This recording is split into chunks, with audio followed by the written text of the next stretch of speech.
Grant had learned the rhythm of selling something you'd once loved. It wasn't just paperwork and keys. It was mornings where the light hit the kitchen tile the same way it always had, and you still had the instinct to reach for a mug that was no longer yours. It was afternoons walking the rooms like you could feel the future settling into the walls.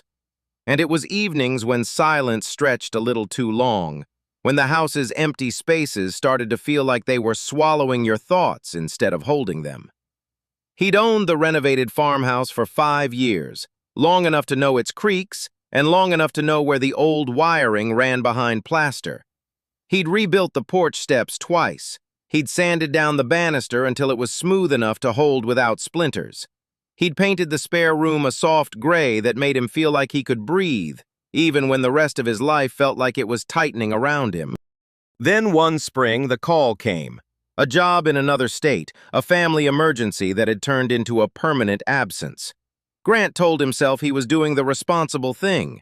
He told himself he'd already done the hard part once, that selling this place was just another kind of labor. The farmhouse sat on 10 acres just outside town. It was close enough that you could still buy groceries without making it a whole trip, and far enough that the night sky looked like it belonged to someone older and kinder. Grant could hear the distant hum of traffic some evenings, but most nights the property felt like a sealed world. He'd posted the listing in late winter. He'd taken the photos himself. He'd wiped the countertops until they gleamed. He'd chosen words like charm and character, but he'd also been careful not to offer too much. He didn't want to be caught showing how much the place still meant.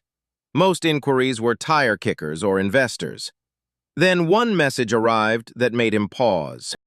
The buyer's name was Jonah. Grant had expected a man with a confident voice, the kind that asked about square footage and offered to move in before the inspection. Instead, the first message was short. Jonah asked about the age of the roof and whether any issues had shown up during the renovations. He asked if the septic had been inspected.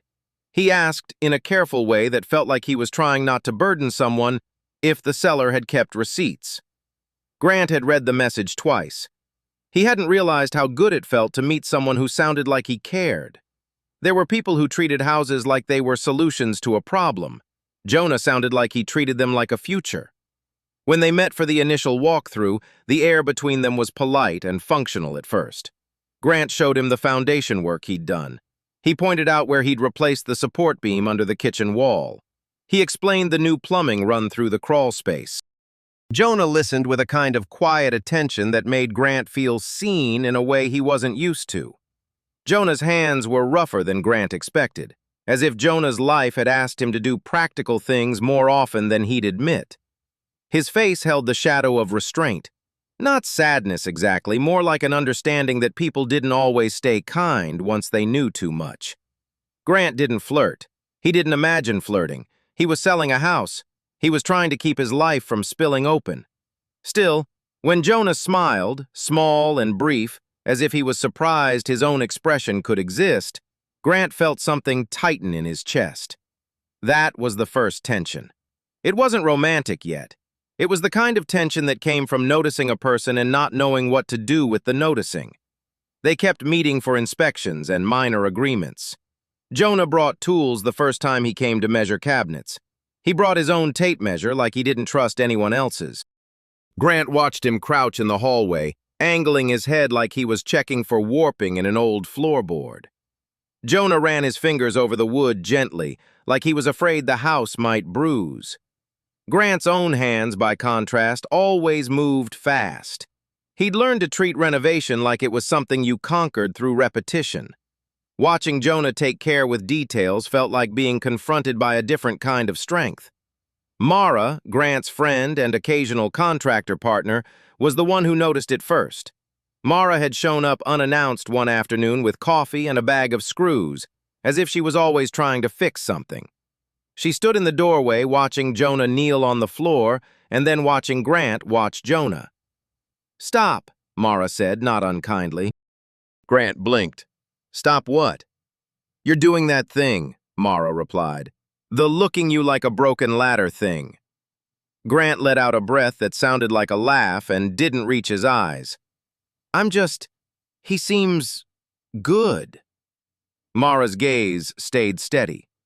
Grant, he saved your breathing once already. Grant frowned. I don't... What are you talking about? Mara tapped the coffee cup against her palm. You keep talking about moving on like it's a plan, but you're still clinging to the house, and you're still clinging to his presence. That isn't neutral, even if you keep pretending it is. Grant wanted to deny it. He wanted to make it smaller, safer, more explainable. But the truth kept pressing forward, quietly, stubbornly, like water seeping into a crack. The farmhouse sold. Jonah closed the deal at the end of March. Grant handed over the keys on a bright morning when the sun made the porch steps look freshly sanded again. Jonah met him at the threshold with a folded piece of paper in his hands. A list, Grant noticed, of things Jonah planned to do before moving in. It wasn't a punch list. It was a promise list. They shook hands. Their palms met with a firmness that felt too intimate for something as plain as closing paperwork. Jonah's fingers lingered a half-second longer than it needed to. Grant noticed it. Of course he noticed it. Then Jonah said, "Thank you for keeping everything so clear. You didn't hide the hard parts."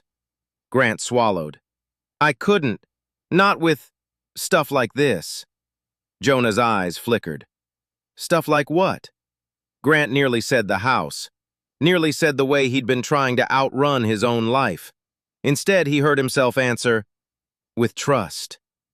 Jonah nodded once, like he understood what Grant hadn't said. After that, Grant was supposed to step back. The sale was done. The emotional work should have been done too. He should have let Jonah become someone else's problem, someone else's routine. But there were days Grant drove by and slowed down without realizing he was doing it. There were evenings he stood at his own apartment window and listened for car doors, as if Jonah might appear like a habit he could live inside. When Jonah started moving in, Grant offered practical help, not emotional help. He told himself it was temporary. He told himself it was the last professional kindness he could give. Mara rolled her eyes when he said it out loud. You keep calling it kindness like it's separate from wanting. Grant didn't answer. He couldn't. The wanting was there, but naming it felt like putting a spotlight over his own throat. One Friday in late April, Grant went to the farmhouse to help Jonah install a railing along the staircase. The weather had turned in that sudden spring way, warm enough to leave the windows open, windy enough to tug at dust. Jonah had been working alone. Grant noticed it instantly. Jonah wasn't reckless, but he moved like someone trying to outrun fatigue. They measured, drilled, adjusted. The staircase creaked under the weight of their shifting bodies. Grant balanced on the lower step and tried to keep his voice calm. "Hold it there," Grant said. Jonah held the bracket steady, his expression concentrated. Grant tightened the last bolt and felt the vibration of the metal through his fingertips. For a moment, the railing seemed solid. Then, with a quickness that made everything happen too fast, Jonah's grip slipped. The bracket shifted. Jonah reached instinctively, his body pitching forward. Grant's brain didn't have time to think. He lunged, grabbing Jonah's forearm as the other man's foot caught on the edge of a step that had been recently sanded. Jonah fell anyway, but not all the way. Grant managed to keep him from dropping head first. He felt Jonah's weight slam into him, the air leaving his lungs as if someone had punched him from the inside. Grant's own balance went sideways. For a heartbeat, both men were tangled, the staircase suddenly smaller than their bodies. Jonah made a sound that wasn't pain exactly. It was shock. His eyes were wide, his face drained. Grant got his hands under Jonah's arm and hauled him upright. Jonah's breathing was uneven, and Grant realized with a cold clarity that Jonah's scalp had split near his hairline. Blood was there, dark and quick, seeping down toward his ear. "Jonah," Grant said, more firmly than he felt. "Look at me." Jonah's gaze found Grant, but it didn't focus. It was like Jonah was looking at the place between Grant's words. Grant pressed a towel against the wound with hands that suddenly couldn't decide if they were steady or shaking. He could feel the pulse beating under his palm, fast, too fast. Grant had always had a capacity for panic as long as it stayed inside him. But this time, panic had a face, a body, and a heartbeat. He called Mara, and then he called 911. He spoke with the kind of urgency he usually reserved for emergency power outages, for fires, for things that demanded speed. His voice sounded like someone else's voice. While they waited, Jonah's hands searched for something to hold. His fingers grabbed at Grant's sleeve, knuckles white. Grant expected Jonah to pull away, some instinct to protect himself, to protect his dignity. Instead, Jonah said, barely audible, "You shouldn't have." Grant stared at him. "What do you mean, Jonah? You almost—" "I know," Jonah interrupted, his words thick. "But you didn't hesitate. That scares me." Grant's chest tightened around an emotion he hadn't planned to touch. "You needed help." Jonah blinked slowly, fighting the dizziness. "And you were there, like you always were." Grant couldn't answer that without lying. He didn't tell Jonah how often he'd driven by without parking. He didn't tell him how he'd replayed their first walkthrough like a ritual. He didn't tell Jonah that he'd been waiting for a reason to be close. He said instead, "Don't talk, just breathe." Jonah's mouth opened like he wanted to argue, then closed. His eyes stayed on Grant's face. There was fear there, but under it was something else, something raw and startled, like Jonah had discovered he could trust the exact person he'd been avoiding. When the ambulance arrived, paramedics took over. Grant stood back, towel still in his hands, heart still hammering. Mara appeared like she'd been summoned by the force of the moment and started coordinating with the paramedics. She shot Grant a look, sharp, warning, and oddly proud. "You did what you had to," Mara told him. Grant nodded even as his mind stayed in the hallway. In the moment, Jonah's body had tilted and Grant had caught him. At the hospital, Jonah was stitched. He was alert but exhausted, his skin pale under the fluorescence. Grant sat beside him in the plastic chair that always felt too small for real comfort. He watched Jonah's eyes when Jonah thought he wasn't being watched. Jonah looked at Grant a lot. Once Mara stepped out to make a call, Jonah whispered, "I keep thinking about your hands." Grant's breath caught. He stared at the floor for a second like he could escape his own reflection. "What about them?" Grant asked, trying to keep his voice normal. Jonah's gaze held steady. "The way you didn't flinch. The way you grabbed me like I was something you already knew." Grant tried to swallow. His throat didn't cooperate. "I didn't know you were going to fall," he said. Jonah's expression softened in a way that felt too gentle for the situation. "I didn't say that. I said I keep thinking about it." Grant felt the hospital air turn heavy. He wanted to deny it. He wanted to keep this on the surface, safety, gratitude, adrenaline. But Jonah's voice carried something under it, something honest and exposed. "You were going to," Jonah continued, "and then you were gone, like you weren't afraid of the mess." Grant let out a breath. He realized he was shaking. He wrapped his fingers around the edge of the chair to steady himself. "Jonah," he said, "I'm sorry you got hurt." Jonah looked away, then back again, like he was deciding whether honesty was worth the cost. "Don't be sorry. Be real." Grant's heart thudded. Be real. He understood what Jonah meant, even if he didn't want to. Jonah wasn't asking for an apology. He was asking for the truth Grant had been keeping hidden like a tool he never used. But Grant didn't know how to be real without losing something. He didn't know if Jonah would pull back. He didn't know if Jonah's gratitude was complicated by something softer, something romantic, something neither of them could afford. Grant tried anyway. "I was scared," he admitted. "When you were slipping, I thought—" Jonah's eyebrows lifted slightly. Grant forced himself to finish. "I thought I'd do it wrong, that I'd still lose you." Jonah's eyes shimmered. "You didn't." "No," Grant said, voice rough. "I didn't." Then the silence between them filled with unsaid things. Jonah's head rested back against the pillow. His blood had dried into dark spots, making him look more fragile than Grant remembered. Grant realized he was staring at Jonah's mouth when Jonah turned his face slightly toward his. Grant snapped his gaze away, angry at himself for wanting. Then Jonah spoke, quiet and unguarded. I don't... Grant leaned forward despite himself. What? Jonah's hands fidgeted against the blanket. I don't get close to people. Not like this. I try to keep my life manageable. I try to keep it on a schedule. Grant nodded because it felt like he was being given a map. Jonah continued, but when you're in the room, it's like my body decides something before my brain does. Grant's lungs felt too small. He should have stepped back. He should have pretended this was about pain and adrenaline. But Jonah's voice was steady enough to hold meaning, and Grant could feel his own defenses falling apart. Mara came back in while Grant was still caught on the edge of truth. She sat on the other side of the bed and updated Jonah about discharge and stitches and follow-up appointments. After she left again for paperwork, Jonah reached out. His fingers found Grant's wrist, light, careful, like Jonah was afraid to startle the moment.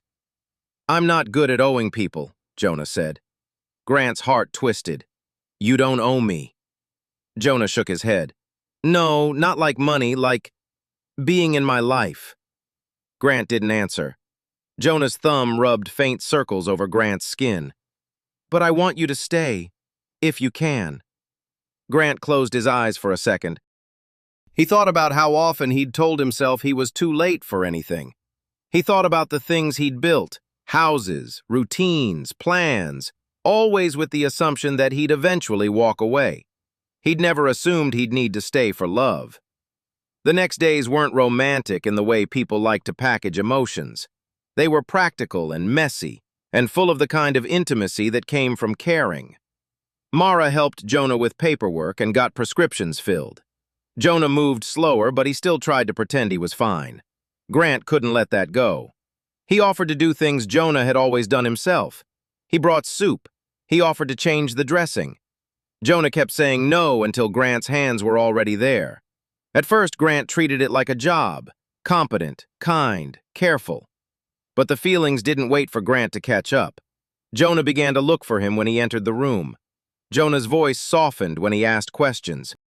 Even the way Jonah laughed, quieter, restrained, felt like something Grant deserved but didn't think he was allowed to want. One evening, after a long day of patching drywall and cleaning up sawdust, Grant and Jonah sat on the porch steps. The sun had set behind the trees, leaving a bruise-colored sky. The air smelled like damp earth and fresh paint. Jonah held a mug that warmed his hands. You know, Jonah said, I used to think I liked being alone. Grant stared at the dark horizon. Did you? Jonah's answer was almost inaudible. I think I liked being in control. I think I liked not being surprised by anything. Grant turned to look at him. Jonah's eyes were on Grant now. No hiding, no deflection. Just a directness that felt like stepping into cold water. I was surprised when you caught me, Jonah said. Grant swallowed. I didn't do it for... He stopped because the sentence he wanted to say wasn't appropriate. It wasn't safe. I just did it because it was you. Jonah let out a breath that sounded like relief and grief at the same time. That's the problem. Grant's pulse jumped. What's the problem? Jonah's gaze dropped to Grant's hands. That I didn't know you could be like that, with me. Grant felt the words coming before he could stop them. He'd been careful not to become a person Jonah could want. He'd been careful because wanting could cost you everything. But Jonah was bleeding once. Jonah was alive because Grant hadn't hesitated. Jonah was asking for honesty, not comfort. Grant stared at the porch rail between them and said, I've thought about you a lot. Jonah's breath hitched. Grant rushed, as if speed could make the truth less dangerous. Not in a way that makes sense. Not in a way I can explain without sounding selfish, Jonah offered. Grant looked up. Jonah's expression wasn't accusing, it was tender. Grant's throat tightened. Without sounding like I'm trying to take something. Jonah's eyes filled. He blinked hard and a single tear slipped down before he could stop it. He didn't wipe it away right away. I don't want to be managed, Jonah whispered. I don't want to be careful. Grant stared. You were careful before. Jonah nodded. I know. I was trying to survive. Grant didn't ask what Jonah had been surviving because the answer might be too personal and too painful. Instead, he reached out slowly and touched Jonah's knuckles, careful as if Jonah was made of glass. Jonah didn't pull away. Grant felt courage arrive in his body like a new kind of weather. He couldn't control it. He couldn't pretend it wasn't happening. All he could do was stand in it. I like you, Grant said. The words came out raw. They didn't sound like a confession designed to be romantic. They sounded like a truth Grant had tried to bury and couldn't.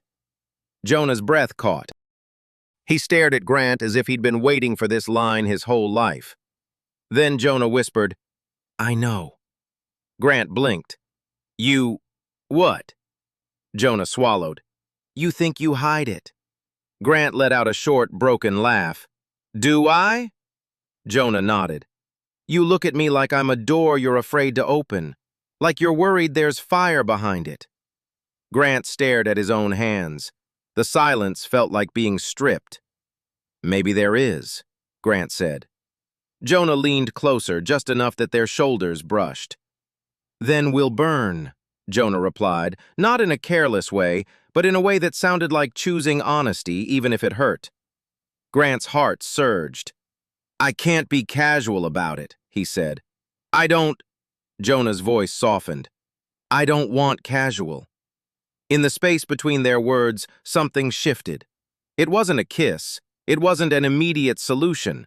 It was a decision to stop playing defense. Grant pulled his hand back slightly, as if to give Jonah a chance to retreat, as if to make sure consent had room to breathe. Jonah's expression faltered with something like fear, then steadied. Don't overthink my life, Jonah said. Just what? Just don't lie, Jonah replied. Grant nodded and his eyes burned. He realized that honesty didn't just mean saying the love words. It meant acknowledging the mess they came with. I'm scared, Grant admitted. I'm scared that if we try, I'll lose what I've built. I'm scared I'll make you regret it. I'm scared I'll be wrong about what I feel. Jonah looked at him as if Grant's fear was the most beautiful thing he'd ever offered. You're not wrong, Jonah said. You saved my life, and then you kept showing up. That's not a mistake. Grant's throat tightened. I don't know how to be someone's... He struggled for the word. Someone's place. Jonah's laugh was wet. Maybe you don't have to. Maybe you can just be here. Grant let the words land. Here, he echoed. Jonah nodded, then shifted his mug aside and moved closer until Grant felt warmth at his shoulder. Jonah's hand found the hem of Grant's jacket. He didn't grip hard, he just held, as if he was asking permission without needing permission. Grant moved carefully. He leaned in and pressed his forehead to Jonah's, a gesture that wasn't a kiss and yet carried the weight of one. Jonah closed his eyes and Grant felt a vibration of emotion run through Jonah's breath. When they finally kissed, it wasn't dramatic. It was hesitant, quiet, almost like a question being answered. Grant tasted the last sip of Jonah's tea on Jonah's lips, earthy, faintly bitter. He pulled back slightly, both of them breathing as if they'd been running. Jonah whispered, Promise me something. Grant's voice shook. What? Don't make it sound like you're doing me a favor, Jonah said. If you want me like I'm not temporary. Grant stared at Jonah's mouth, at the way his lips trembled. I want you, Grant said, like you're the only honest thing I've found in a long time. Jonah's eyes closed again, and he exhaled like he'd been holding his breath for years.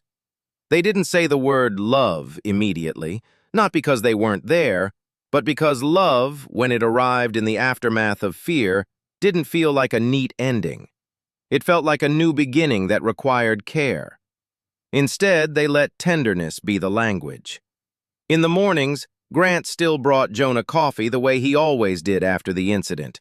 Competent, quiet, attentive. But now Jonah looked at Grant before he spoke, as if measuring whether Grant's presence meant commitment, not just support. Jonah's stitches healed. The scar remained, a small line that reminded both men of what could have ended wrong. One afternoon, Mara found them in the kitchen while Grant was slicing bread. Jonah stood close, not leaning away anymore. Mara watched them for a long second, then set down a bag of groceries with theatrical loudness. "I hate that I'm right about you," Mara said. Grant's cheeks heated.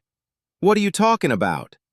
Mara leaned on the counter, her expression amused but soft at the edges. "You both act like you're still negotiating how to exist near each other, like you haven't decided. But you decided the moment Grant grabbed Jonah's forearm." Jonah's eyes flickered to Mara, then back to Grant. "Stop narrating our lives," Jonah said, but his voice carried laughter. Mara shrugged. "You can tell me to stop, I'll still say it. You two deserve to be seen without pretending you're fine." Grant looked down at the bread. He felt Jonah's hand on his lower back, steady, reassuring. He realized then that honesty wasn't one conversation. It was a series of choices made when it would be easier to hide. The final tension came not from fear of being discovered, but from fear of being misunderstood. Jonah had a phone call one night that went longer than Grant expected. The call was quiet. Jonah's voice was controlled, but the way Jonah stared at the floor when he hung up made Grant's chest tighten. Grant waited until Jonah was in the kitchen, washing dishes he didn't need to wash. "What happened?" Grant asked gently. Jonah kept scrubbing. "Nothing." Grant stepped closer. "Jonah." Jonah's hands slowed. He turned the faucet off and gripped the edge of the sink like he needed something solid. "My sister," Jonah said. "She found out I've been keeping the farmhouse insurance under my name even though I changed the deed." Grant frowned. "Why would that?" Jonah's eyes lifted. "She thinks I'm reckless. She thinks I'm lying. She doesn't know anything about you. She doesn't know why I'm happier." Grant's pulse thudded. "You told her you were buying the farmhouse?" Jonah nodded. "I told her a version." Grant's stomach turned. He understood then that Jonah's life was built on controlled truths, small edits meant to keep the bigger reality from spilling. Grant could have gotten angry. He could have demanded full honesty immediately. But honesty wasn't something you demanded like a payment. Honesty was something you offered until the other person felt safe enough to meet you there. Grant reached for Jonah's hands. "You didn't do anything wrong," he said. Jonah's eyes shone with frustration. "Don't say that. I hate lying." Grant nodded. "I know. That's why it hurts." Jonah stared at him. "You don't understand. People don't just accept your happiness. They attach conditions. They attach consequences." Jonah swallowed. "I don't want to become a story other people tell." Grant's throat tightened. "I don't want that either." Jonah let out a breath that sounded like he was finally letting go of a grip. "Then what are we?" Jonah asked. Grant didn't rush this time. He didn't give a romantic line as a shield. He let his body choose honesty the way it had chosen action on the staircase. "We're two men who got lucky," Grant said, voice quiet. "And we're scared. And we're trying. And I'm tired of pretending I'm only kind. I'm not only kind." Jonah's mouth trembled. "Say it." Grant leaned in until their foreheads touched. "I love you," he said finally, carefully, like setting down something breakable. The words didn't explode, they settled. They landed in Jonah's face, in Jonah's eyes, and Jonah's shoulders fell as if the truth had been heavy and Grant had finally lifted it. Jonah whispered, "Thank you." Grant closed his eyes. He felt tears press at his own lashes. "Don't thank me like it's a rescue," Grant said. Jonah smiled weakly. "It wasn't just a rescue." Grant pulled back slightly. "No, it wasn't."